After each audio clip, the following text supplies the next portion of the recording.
The Pacific dawn broke blood-red over the vast expanse of ocean, as if the sea itself knew that history would be written in violence before the sun set again. Admiral Isoroku Yamamoto stood on the bridge of his flagship, the massive battleship Yamato, watching the horizon with the confidence of a man who had never known defeat. Behind him stretched the most powerful naval armada Japan had ever assembled: 4 aircraft carriers, 11 battleships, and over 150 supporting vessels, all converging on a tiny coral atoll called Midway. What Yamamoto didn't know was that his every move had been anticipated. Deep in the basement of Pearl Harbor, Commander Joseph Rochefort and his team of codebreakers had been working around the clock, their fingers dancing across typewriter keys as they decoded Japanese naval communications. The breakthrough had come weeks earlier when they cracked the Japanese naval code JN-25, revealing Yamamoto's audacious plan to draw the remaining American Pacific Fleet into a decisive battle. Admiral Chester Nimitz, Commander-in-Chief of the Pacific Fleet, had read the intelligence reports with the calm demeanor that had earned him respect throughout the Navy. The Japanese believed they would catch the Americans off guard, but Nimitz had already positioned his forces. Task Force 16, commanded by Rear Admiral Raymond Spruance, included the carriers Enterprise and Hornet. Task Force 17, under Rear Admiral Frank Fletcher, centered around the battle-scarred Yorktown, hastily repaired after the Battle of the Coral Sea just 1 month prior.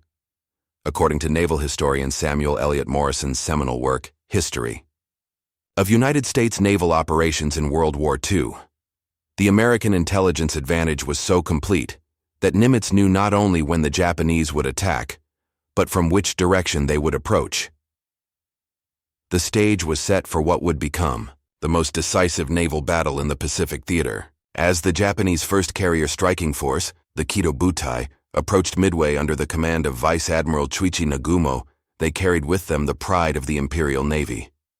The carriers Akagi, Kaga, Soryu, and Hiryu had been the spearhead of Japan's victories at Pearl Harbor, Wake Island, and across the Dutch East Indies. Their veteran pilots, the elite of Japanese naval aviation, had never tasted defeat. But on the American carriers, a different kind of preparation was taking place. Lieutenant Commander Wade McCluskey adjusted his flight goggles and checked his instruments one final time aboard the Enterprise. Around him, dive bomber pilots went through their pre-flight rituals with the methodical precision of men who knew their next mission might be their last. The dauntless dive bombers had been loaded with 1,000-pound armor-piercing bombs, each one capable of delivering a devastating blow to an enemy carrier's flight deck. The trap was closing, though neither side fully understood the magnitude of what was about to unfold. Yamamoto's plan relied on surprise and overwhelming force, but the Americans had turned the tables. As the first Japanese reconnaissance planes lifted off from their carriers to scout Midway, they were flying into the most carefully prepared ambush in naval history. The battle that would determine the fate of the Pacific War was about to begin, and neither the rising sun on Japan's naval ensign nor the stars and stripes of America would emerge unchanged from the crucible of combat that lay ahead. The pre-dawn darkness over Midway Atoll shattered as the first wave of Japanese aircraft roared overhead. 108 planes, dive bombers, torpedo planes, and fighters descended upon the tiny island like a mechanical storm, their engines screaming as they dove toward their targets. Lieutenant Joichi Tomonaga led the assault, his Kate torpedo bomber weaving through the sparse but determined anti-aircraft fire, rising from the Marine defenders below. On Eastern Island, Marine Fighter Squadron 214 scrambled their obsolete Brewster Buffalo fighters into the air. Major Floyd Parks and his pilots knew they were outmatched by the superior Japanese Zeros, but they climbed toward the enemy formation with the kind of desperate courage that defines Marines in impossible situations. The aerial combat was brief and brutal.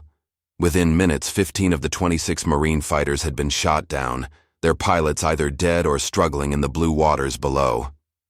Meanwhile, aboard the Japanese carrier Akagi, Vice Admiral Nagumo faced a commander's nightmare. His first strike had reported that Midway would require a second attack to be neutralized, but his reconnaissance planes had spotted American naval forces to the northeast. The intelligence was fragmentary. The scout from the cruiser Tone had been delayed by mechanical problems. but it suggested the presence of at least one American aircraft carrier. As documented in Gordon Pranga's authoritative account, Miracle at Midway, Nagumo's decision to rearm his aircraft for a second strike on Midway, rather than keeping them equipped for anti-ship operations, would prove to be one of the most costly tactical errors in naval history. The deck of the Akagi became a scene of controlled chaos as deck crews worked frantically to switch the armament on the second-wave aircraft. Torpedoes and armor-piercing bombs designed for use against ships were wheeled away and replaced with high-explosive bombs intended for land targets. It was backbreaking work in the tropical heat, and every minute counted as American forces somewhere over the horizon prepared their own strike. Lieutenant Commander John Waldron, leading Torpedo Squadron 8 from the Hornet, had been airborne since dawn. His 15 TBD Devastator torpedo bombers flew low over the waves, their crews scanning the horizon for the Japanese fleet. The Devastator was already obsolete by 1942 standards, slow, poorly armed, and vulnerable. But it was what they had, and Waldron had trained his men to use it with deadly precision. At 0705, the lookouts on the Japanese carrier spotted the first American attack formation. Waldron's torpedo squadron approached from the southwest, flying barely 50 feet above the water. The sight of the lumbering American planes triggered immediate action aboard the Japanese carriers as Combat Air Patrol Zeros dove to intercept. An anti-aircraft gun swung toward the new threat. What followed was a slaughter. The Devastators, flying straight and level as they lined up for their torpedo runs, were sitting ducks for the faster, more maneuverable Zeros. One by one they were shot down, their crews disappearing into the Pacific without scoring a single hit on the enemy carriers. Waldron himself was among the first to die, his aircraft exploding in a ball of fire as Zero cannon shells found their mark. But the sacrifice of Torpedo Squadron 8 served a crucial purpose. The Japanese fighters, following their training and instincts, had descended to sea level to engage the torpedo bombers. This left the high-altitude airspace above the fleet virtually undefended, a fatal gap in their defensive coverage that would soon be exploited by American dive bombers approaching from 30,000 feet. As the last burning Devastator hit the water, the Japanese crews began to relax, believing they had weathered the American assault. Aboard the carriers, the frantic rearming continued as Nagumo prepared for his second strike on Midway. The flight decks were cluttered with bombs, fuel lines, and aircraft as the crew worked to ready the next wave. It was at this moment of apparent victory that the true American strike force appeared overhead, invisible against the morning sun. High above the Japanese fleet, Lieutenant Commander Wade McCluskey circled in his SBD Dauntless dive bomber, searching the empty ocean for targets that intelligence had promised would be there. His fuel gauge showed he was approaching the point of no return. Soon he would have to choose between continuing the search and having enough fuel to return to the Enterprise. Behind him, 37 dive bombers from Enterprise and Yorktown waited for his signal, their crews tense with the knowledge that this moment would define their war. Then McCluskey saw it. A lone Japanese destroyer racing northeast, leaving a white wake like an arrow pointing toward its destination. Following his instincts and years of naval training, he banked his formation to follow the destroyer's course. At 10:25, the sight that greeted him was beyond his most optimistic hopes. 4 Japanese aircraft carriers spread across the blue Pacific, their flight decks crowded with aircraft, fuel lines, and ordnance. "Attack! Attack!" McCluskey's voice crackled over the radio as he pushed his Dauntless into a 70-degree dive toward the carrier Kaga. The morning sun was behind him, making his aircraft nearly invisible to the Japanese lookouts until it was too late. At 2,000 feet, he released his 1,000-pound armor-piercing bomb and pulled out of his dive, feeling the G-forces crush him into his seat as his aircraft climbed away from the target. The bomb struck Kaga near the island superstructure, penetrating the flight deck and exploding in the hangar deck below. The detonation triggered a chain reaction among the armed and fueled aircraft stored there, turning the carrier into a floating inferno within minutes. Smoke and flame poured from the ship as secondary explosions rocked the hull, each one sealing the fate of Japan's second-largest aircraft carrier. Simultaneously, Lieutenant Commander Maxwell Leslie led his dive bombers from the Yorktown against the carrier Soryu. The attack was executed with textbook precision. Bomb after bomb crashed through the flight deck, igniting aviation fuel and setting off the ship's magazine. Within minutes, Soryu was ablaze from stem to stern, her crew abandoning ship as the steel hull began to buckle and warp from the intense heat. According to Walter Lord's definitive account, Incredible Victory, the Japanese described this moment as the 5 minutes that changed the world, recognizing that their naval supremacy in the Pacific had been shattered in a span of time shorter than it takes to drink a cup of coffee. But the most dramatic attack was yet to come. Lieutenant Dick Best, leading his section of dive bombers, had initially targeted Kaga, but saw that the carrier was already under attack. With the split-second decision-making that separated good pilots from great ones, he shifted his aim to the flagship Akagi. His bomb struck the carrier's flight deck near the rear elevator, and the explosion devastated the ship's aviation facilities. Admiral Nagumo, who had commanded the attack on Pearl Harbor from this very bridge, was forced to transfer his flag to the light cruiser Nagara as his flagship burned around him. In the space of 5 minutes, 3 of Japan's 4 fleet carriers had been reduced to floating wreckage. The Kido Butai, which had dominated the Pacific for 6 months, was dying before the eyes of its stunned crews. The veteran pilots who had attacked Pearl Harbor, Manila, and Darwin were either dead or swimming in the oil-slicked waters of the Pacific. Captain Ryusaku Yanagimoto of the Soryu, following the ancient traditions of the Imperial Navy, chose to go down with his ship rather than face the shame of losing his command. His last words, reported by survivors, were a poem about cherry blossoms falling in the wind, a poetic metaphor for the beautiful but brief life of the warrior. The 4th carrier, Hiryu, had been operating separately from the main formation and had escaped the initial attack.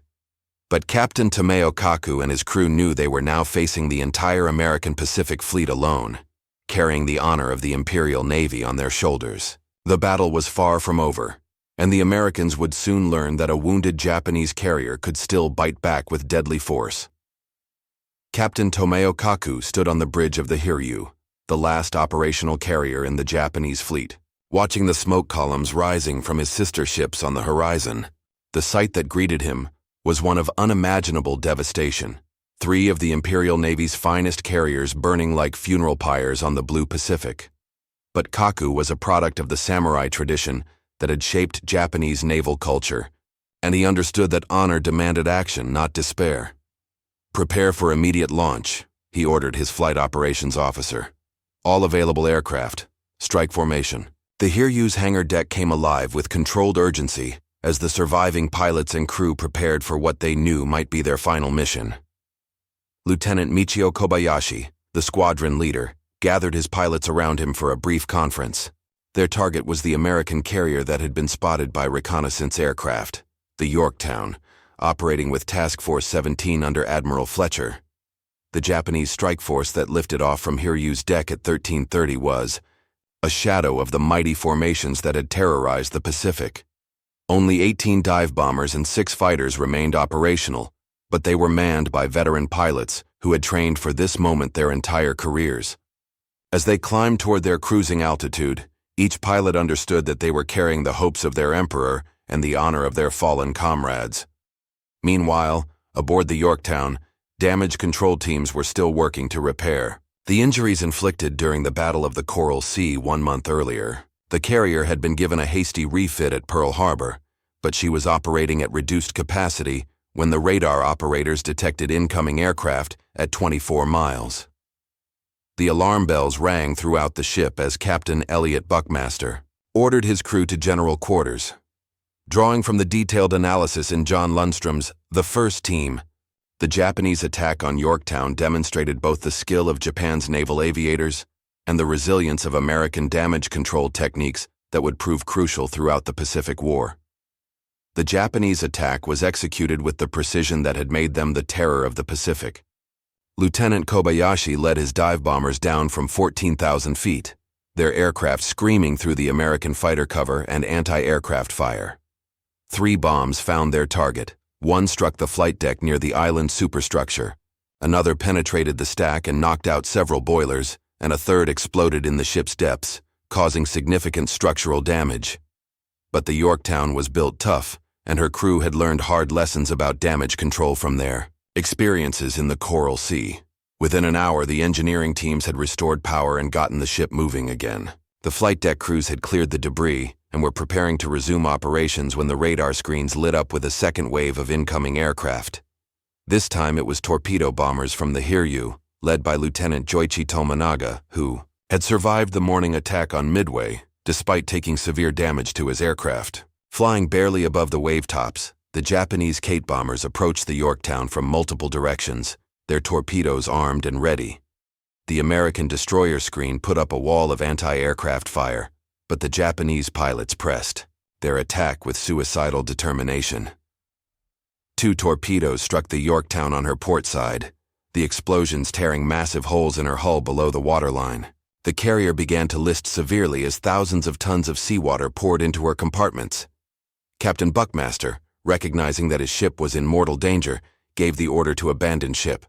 The crew went over the side in good order, their discipline and training evident even in the face of disaster.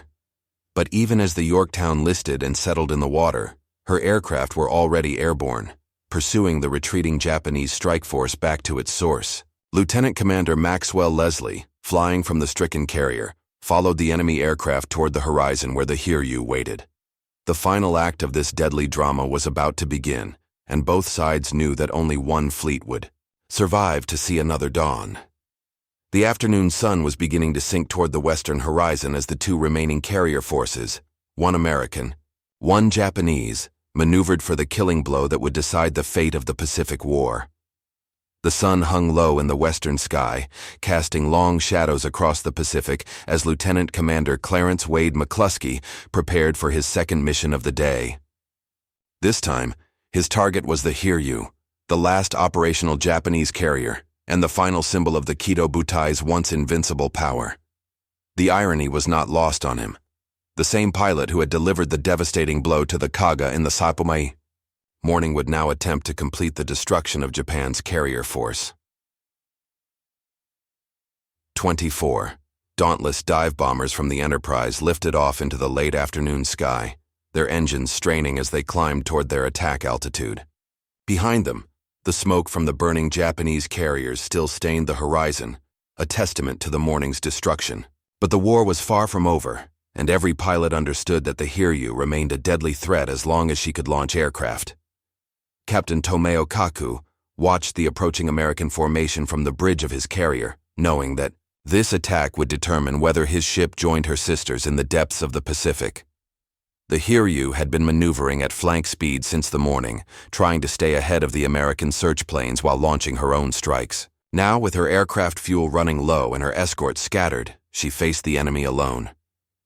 The Japanese Combat Air Patrol rose to meet the incoming Americans, but there were too few fighters to provide adequate coverage.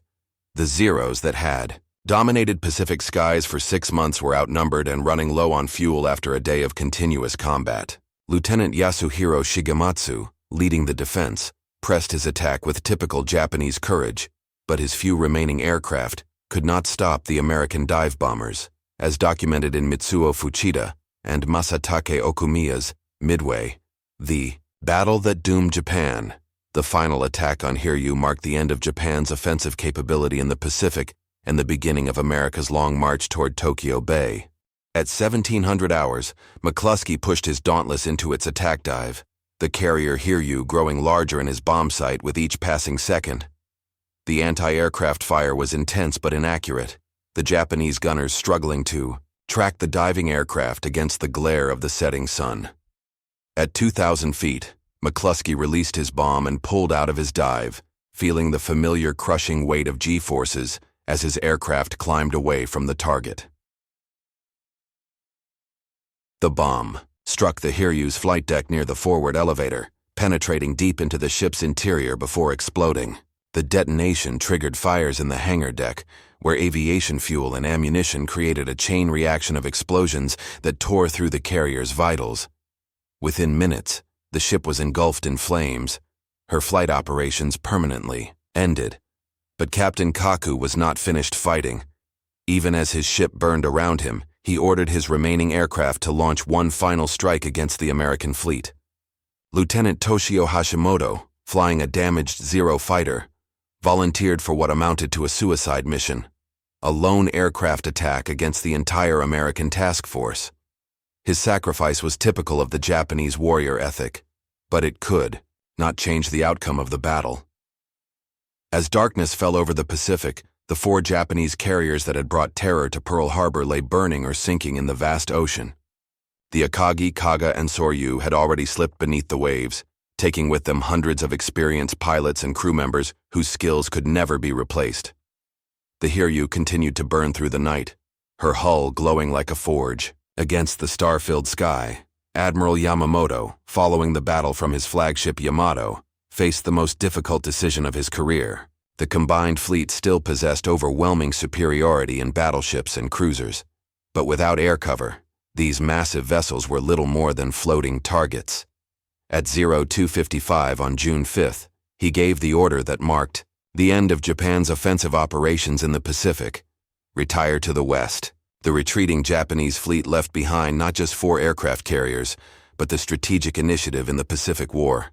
The veteran pilots who had made the Kido Butai invincible were dead or swimming in the dark waters, and Japan's ability to project power across the vast Pacific had been broken in a single day. As the Hiryu finally sank in the early hours of June 5th, she carried with her the dreams of Japanese empire and the hope of victory in the Pacific. The Battle of Midway was over, but its consequences would echo across the remaining years of the war, shaping every subsequent engagement between the 2 Pacific powers. The Pacific dawn broke clear and calm, revealing an ocean transformed by 24 hours of unprecedented naval combat. Where the previous morning had witnessed the approach of Japan's mightiest fleet, now only scattered debris and oil slicks marked the graves of 4 aircraft carriers and thousands of their crew members. The silence was profound. No aircraft engines, no gunfire, only the gentle sound of waves lapping against floating wreckage.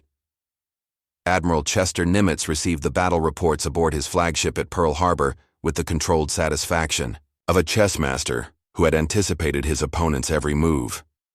The intelligence breakthrough that had revealed Japanese intentions had paid dividends beyond his most optimistic projections. Not only had the attack on Midway been repelled, but Japan's carrier aviation had been virtually eliminated in a single engagement. Lieutenant Commander Wade McCluskey, exhausted after flying 2 combat missions in one day, stood on the flight deck of the Enterprise watching the sunrise paint the sky in shades of gold and crimson. Around him, ground crews were already preparing aircraft for search and rescue operations, hoping to find survivors from the previous day's battles. The American victory had come at a cost. The Yorktown was gone, along with 147 aircraft and 307 American lives. But the strategic implications were staggering. According to Admiral Nimitz's post-battle analysis, preserved in the National Archives, Midway represented the turning point of the Pacific War, marking the moment when American forces seized the strategic initiative that they would never relinquish. The human cost of the battle was most apparent. In the empty ready rooms aboard the Japanese carriers, squadron after squadron of veteran pilots, men who had trained for years to perfect their skills, had perished in the flames of their burning aircraft or drowned in the Pacific's depths. These were irreplaceable assets, products of Japan's rigorous pre-war training programs that could not be quickly duplicated.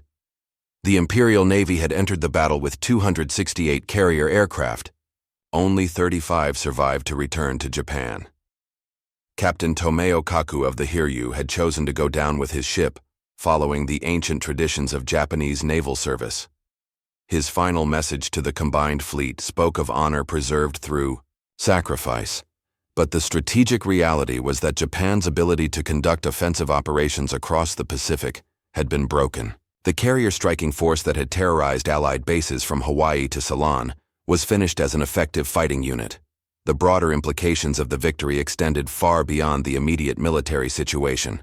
In Washington, President Franklin Roosevelt recognized that Midway had created the conditions for an American offensive in the Pacific. The long-planned invasion of Guadalcanal could now proceed with confidence, knowing that Japanese carrier aviation could not interfere. The island-hopping campaign that would eventually bring American forces to Japan's doorstep had become feasible. For the Japanese High Command, Midway represented more than a tactical defeat. It was the beginning of the end for their Pacific empire. Admiral Yamamoto, the architect of the Pearl Harbor attack, understood that his country's window for victory had closed. Without the ability to project air power across the vast Pacific, Japan's scattered island garrisons would be picked off one by an increasingly powerful American fleet. The Battle of Midway had lasted 4 days, but its decisive phase had unfolded in the span of 5 minutes on the morning of June 4th. In that brief window, American dive bombers had destroyed 3 Japanese carriers and effectively ended Japan's naval dominance in the Pacific. The remaining years of the war would see American industrial might gradually overwhelm Japanese resistance, but the outcome had been determined in the waters around a tiny coral atoll called Midway. As the Enterprise turned eastward toward Pearl Harbor, her flight deck crowded with aircraft that had survived the greatest naval battle in history, the Pacific War entered a new phase. The rising sun that had dominated the Pacific for 6 months was setting, while the Stars and Stripes began their long ascent toward ultimate victory. The courage of American pilots and the skill of intelligence officers had combined to deliver a victory that would echo through history, proving that determination and preparation could overcome even the most formidable opponents. The Battle of Midway was over, but its legacy would shape the remainder of World War II and establish American naval power as the dominant force in the Pacific for generations to come.